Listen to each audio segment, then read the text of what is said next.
There we go. All right. Lovely job. Okay, we're here in Saz's personal gym, aka her garage, which I'm going to just tell you right now is filled with lots of fitness equipment and also a lot of sweets. If you don't know Saz, then she also runs a little side business where she sells sweets, which I think is hilarious considering we just did a whole conversation about food. So I'm putting that into practice right now and resisting the flying saucers. They're right behind the camera at this moment. Right behind. And the flumps, they're awesome. She obviously works out looking at sweets as like Caribou. some kind of discipline test. You will not roll me. But we're here because this is, if I'm honest, this is the actual bit of fitness that I've been avoiding for the last few years, is the physical pain of actually putting your body through some kind of endurance. But Saz, why don't you tell us some things that we can do or that we can change our mindset in when it comes to physical fitness? Oh man, I remember my husband about 7 years ago basically saying to me, Saz, we're going to start doing something called Insanity, which is exactly what it says on the box. It's actually insane. So it's a 45-minute workout a day, 5 days a week, 6 days a week, and we started doing it. I remember doing push-ups in my house. I couldn't do a push-up, so Sure. I basically was like flailing around on the floor, and it was really hard, but we quickly saw the benefit of it. And so I think so often for some of us, maybe like for you did dance at school, danced all the time, that was like part of what you did, it was habit, it was social, it was clubs, it was shows. Whereas for me, I was a hockey girl, a netball girl, I did spin classes. It was like I grew up in fitness, but I know that not for everyone will that have been your story. So Yeah. it might not have been dance, or it might not have been after school clubs.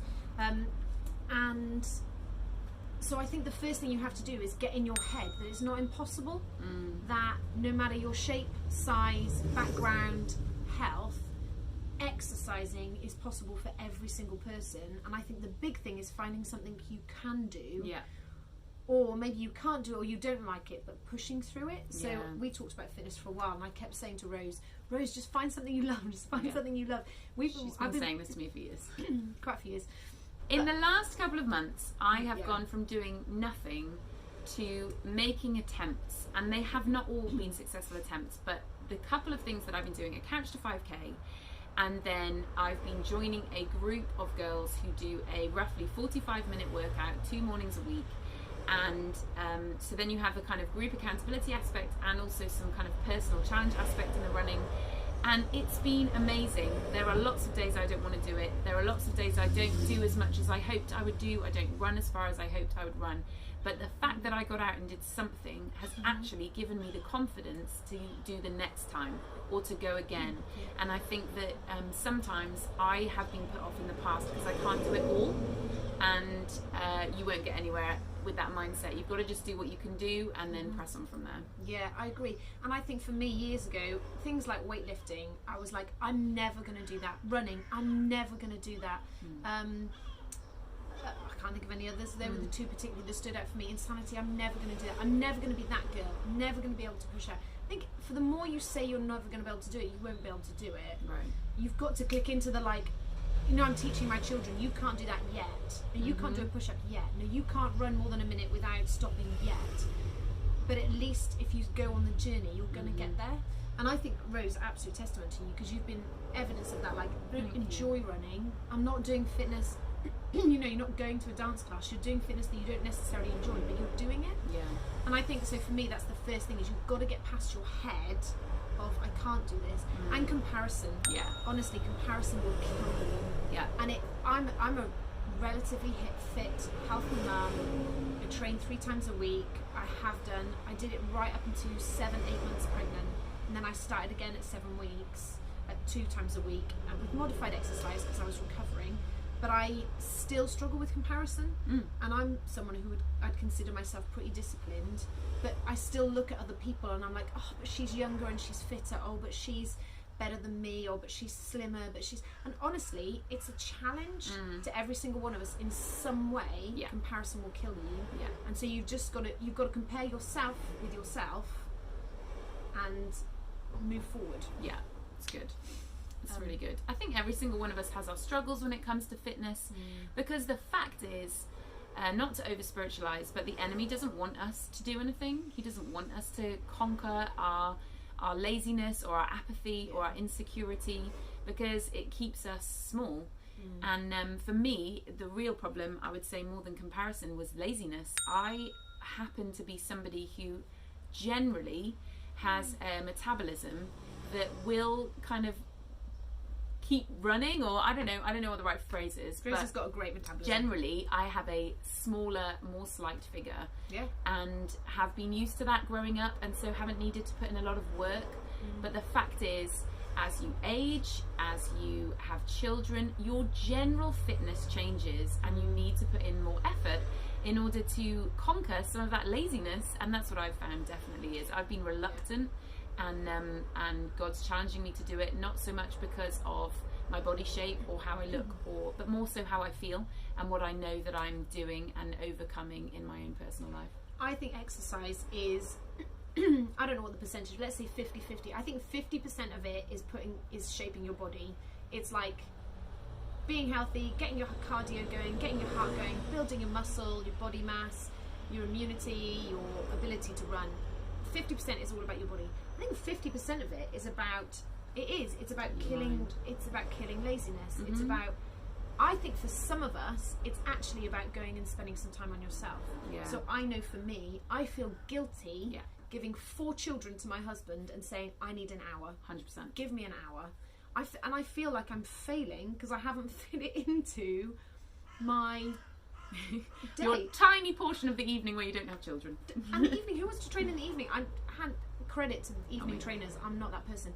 I think I've had a lot of mums ask me, how do you train with kids? I get up before they get up. I get up at 6:30, 6 o'clock. There is no way, once they're awake, I've got dishwashers to load, washing to do, wet beds to clean, nappies to sort out, food shopping to do. That's it's out the window. It's completely out the window. So I do it, or my husband takes them on the school run and I go for a run on the school run. But I make them do it with me. Honestly, there are some Saturdays where we say to the kids, right, front garden, we're in the garage, Daddy and I are going to lift some weights and you're going to play on your bikes. Skip around. And they love it. And it's good for them.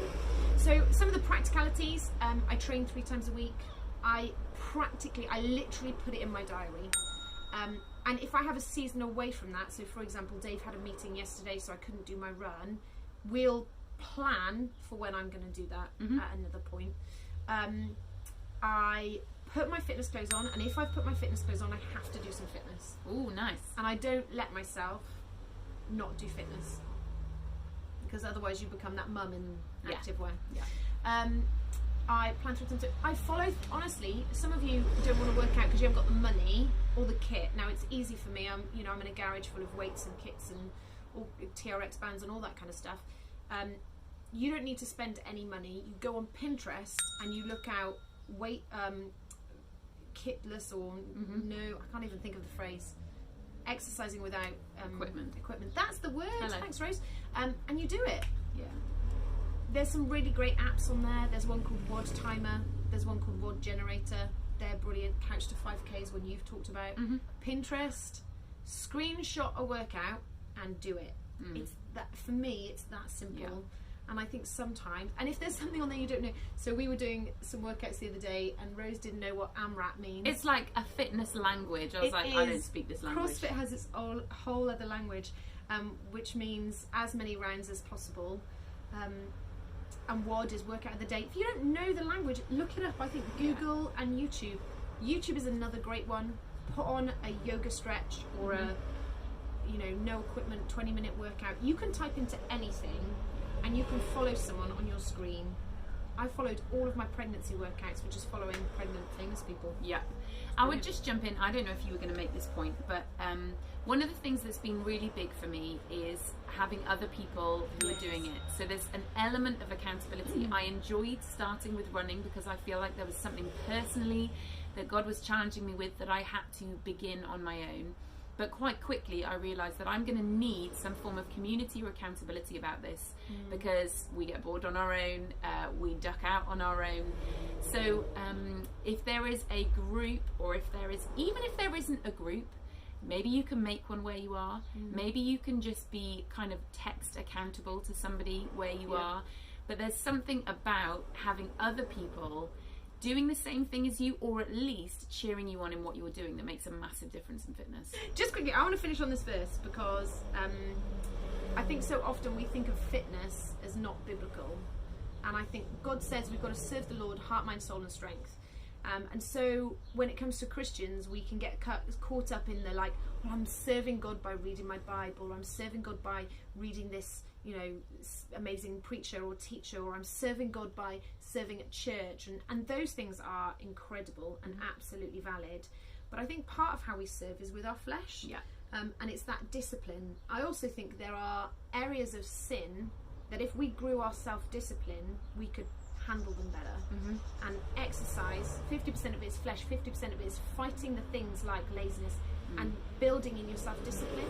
And so, and if you build in yourself the discipline that I'm going to do what I say I'm going to do, or I'm going to tell my flesh it's not in charge, that gets easier with chocolate, but then it might get easier with lusts, or it might get easier with other things that you want to do, or laziness, addictions. And so I think all of that, having that character that builds self-discipline. But the Bible says this, it says, for physical training is of some value, but godliness has value for all things, holding promise for the present life and the life to come.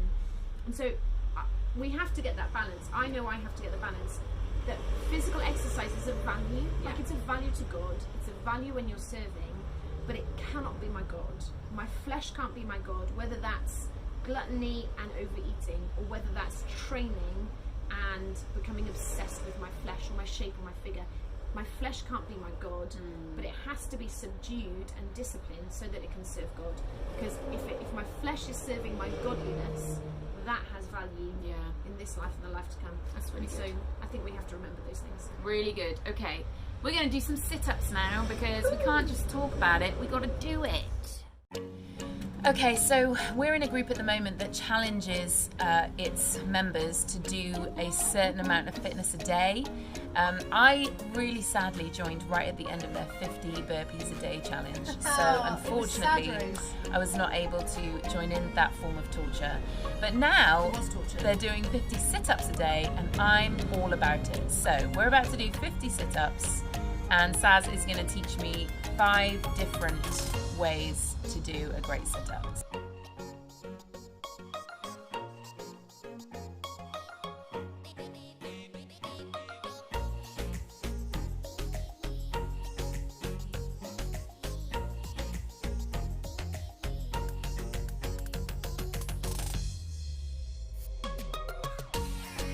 Look, are you counting? 7. Good.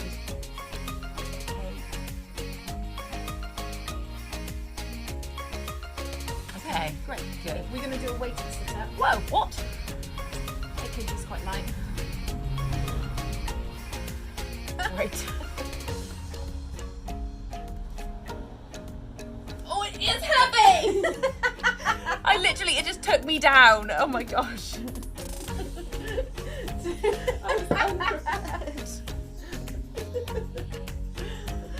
Oh, 9. 10. Oh, Last one of this. we know how to have fun. 9. I'm done. Sure. We've done our 50. Woo!